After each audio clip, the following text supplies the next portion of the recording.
Hello student, welcome in class physics.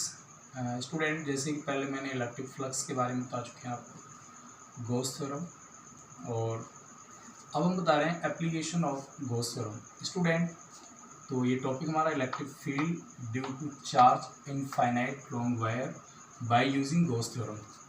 तो सबसे पहले लेट अस कंसीडर एक वायर, और इसके ऊपर हमने एक पॉजिटिव चार्ज डिस्ट्रीब्यूट किया हुआ है क्योंकि चार्ज है।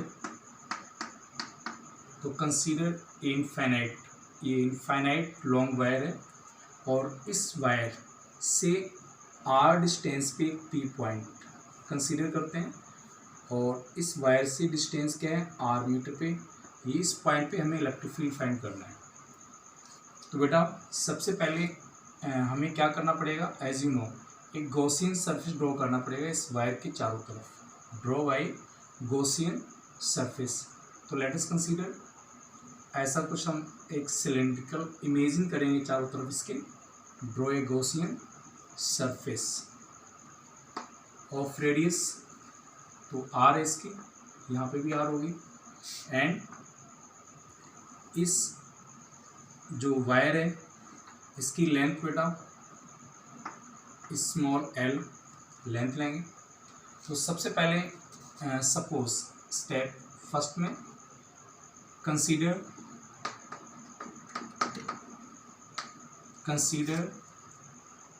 a wire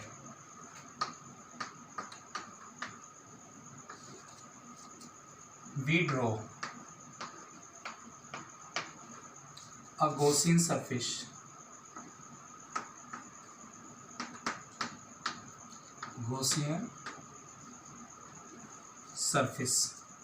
of radius Gaussian surface as a cylindrical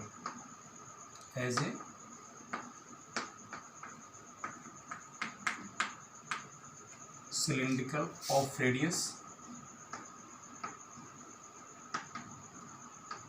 r and its और इस सिलेंडर की बेटा लेंथ l। तो सबसे पहले ये वायर है, इस वायर की लेंथ l है और इसकी रेडियस r है। इसके चारों तरफ हमने गॉसियन सरफेस सिलेंड्रिकल एक इमेजिनरी सिलेंडर्स को हमने इमेजिन किया है। तो सेकंड स्टेप में बेटा टोटल इलेक्ट्रिक फ्लक्स। अब हमें इलेक्ट्रिक फ्लक्स फाइंड करना है। तो इलेक्ट्रिक फ्लक्स के लिए बेटा हम देखते हैं सबसे पहले इसकी सरफेस। तो यहाँ पे तीन सरफेस हैं, दो फ्लैट सरफेस, दो फ्लैट ऊपर और नीचे, और एक इसका कर्व सरफेस। तो यहाँ पे हम एलिमेंट्री पोर्शन इमेजिन करते हैं। लेट अस कंसीडर एक एलिमेंट्री एरिया वेक्टर। तो लेट अस कंसीडर यहाँ पे एलिमेंट्री एरिया वेक्टर ds1, और इसकी डायरेक्शन बेटा ये है। अब क्योंकि ये वायर है तो यहाँ पे इसकी इलेक्ट्रिक फील्ड डायरेक्शन ये होगी। अब इलेक्ट्रिक फील्ड और ds1 ये दोनों सेम डायरेक्शन में है। सेकंड एरिया वेक्टर है ds2, तो यहाँ पे इलेक्ट्रिक फील्ड की डायरेक्शन ये इधर है, तो इलेक्ट्रिक फील्ड और एरिया वेक्टर यहाँ पे एंगल 90 है। ऐसे तीसरा फ्लैट सरफेस ds3, और यहाँ पे इलेक्ट्रिक फील्ड डायरेक्शन ये है, तो यहाँ पे एंगल 90।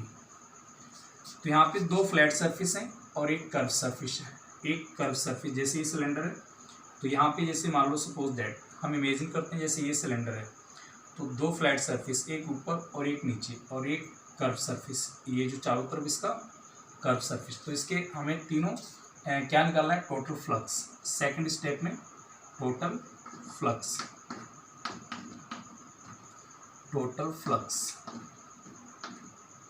तो फ्लक्स को हम फाई से रिप्रेजेंट करते हैं बेटा। फाई इज इक्वल टू, अब sign of integration E vector dot ds1 vector plus sign of integration E vector dot ds2 vector plus sign of integration E vector dot ds3 vector. तो vector form से इसको हम scalar form में convert करेंगे। ई ds1 ई vector dot ds1, इसका ई ds cos theta.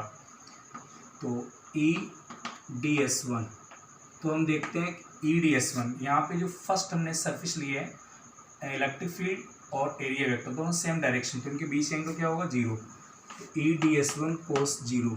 ऐसे second इनके बीच में sign of integration E D S two cos 90, क्योंकि दो फ्लैट सरफेस है यहाँ पे, एंगल कितना है 90 है, कोस 90। और थर्ड ई डी एस थ्री कोस 90। अब you know that cos 90 value क्या होती है, 0 होती है, तो ये वैल्यू 0 हो जाएगी, ये 0 हो जाएगी, सिर्फ ये बचेगा। तो E D S cos 0 value 1 होती है, sign of integration E D S one cos 0 value क्या है 1 5, क्योंकि यहाँ पे इलेक्ट्रिक फील्ड कांस्टेंट है वायर के चारों तरफ,